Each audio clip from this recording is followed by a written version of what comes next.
துளாராசிக்காரர்களுக்கு குரு பார்வையில் இல்லைனாலும் கண்டிப்பாக குருவுடைய பார்வை 2ஆம் இடத்தில் இருப்பதனால் பணவரவு வரும்.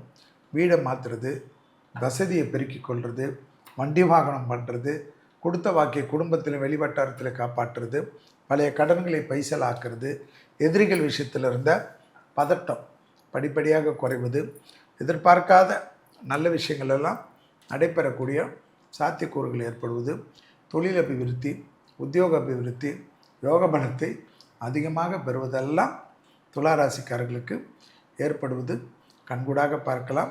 துளாராசிக்காரர்களுக்கு சனி உச்சம். சனி துலாத்தில் உச்சமாகிறேன்.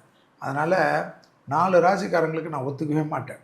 துளாராசிக்காரர்கள், மகர ராசிக்காரர்கள், கும்பராசிக்காரர்களுக்கு சனி ஆட்சி.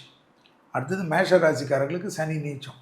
இவங்கெல்லாம் வாழ்க்கையில் 8 ராசி கூட நான் ஒத்துப்பேன். இவங்கெல்லாம் ஸ்ட்ரெச்சிங் கற்றுக்கணும். என்னை பொறுத்த வரைக்கும் சூரிய நமஸ்காரம் கற்றுக்கணும். நல்ல வஜ்ராசனத்தில் உட்காரணும். பெட்லேயே கூட உட்காருங்க. கொஞ்சம் கால் வலியெல்லாம் இல்லாமல் கொஞ்சம் கொஞ்சமாக பார்த்துக்கு.